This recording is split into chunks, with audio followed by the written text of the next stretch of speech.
watching Monty TV. I'm Jackie Karsh. Joining me now is General Stanley McChrystal from the McChrystal Group. General, thank you for sitting down with us. Well, thanks for having me. So your company really goes in and tries to restructure in order so that the company leads and organizes in the most profitable and efficient way possible. What's the tactic you're applying there? Well, what we did was we had an experience in Iraq from 2003 to 2008 where we had to take a pretty structured hierarchical organization and change it dramatically to become more adaptive because the requirement had changed, because the environment had changed. That's what we find in the civilian world, the commercial market. So companies have got to go away from the idea of being efficient in the 19th century idea and to be adaptable, which is what the 21st century is about. How do you adapt those people who are unadaptable?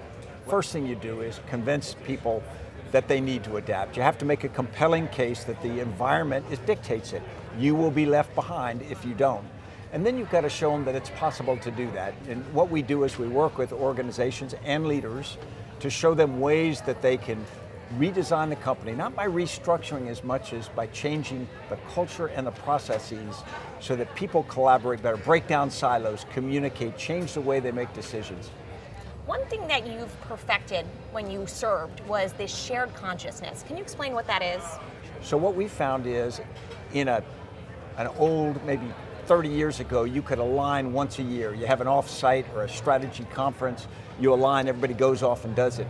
Well, we're in an era of no-huddle offense now because that's what you're playing against. And so what you've got to do is align yourself constantly. Maybe not every day, maybe not every week, but pretty often so that the entire organization almost thinks like a single human brain. Everyone is somewhat committed in a way. If you create shared consciousness, you suddenly empower the organization and individuals to make decisions closer to the point of action. They understand the problem better, they're closer to it, they have a sense of ownership. And what we found is we get much better outcome, and the senior leader doesn't find themselves in the terrible position of trying to be the person who's controlling 1,000 marionette puppets, because it's just not possible. Something you're kind of famous for is your notion for routine, your regard for regimen. Today's world doesn't really have that because you have the startup culture where people come in sweatshirts, they wake up at 12. If certain things have a time when they happen, people can expect it to happen. If you never know when you're next going to meet or never next talk about something, then it's hard to plan how to have those conversations. I think it's very important to create a comfortable rhythm where you have a time set aside for things, and I also find it's a forcing function for me. If I put things on my calendar, and I'm sort of famous for putting everything on my calendar, I find I do it.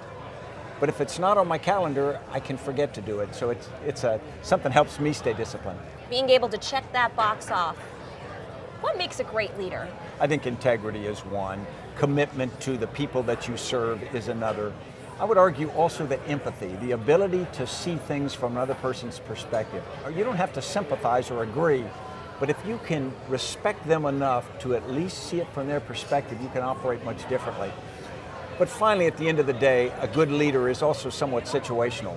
What it takes in a certain moment of crisis may be different from what it takes when things are going pretty smoothly.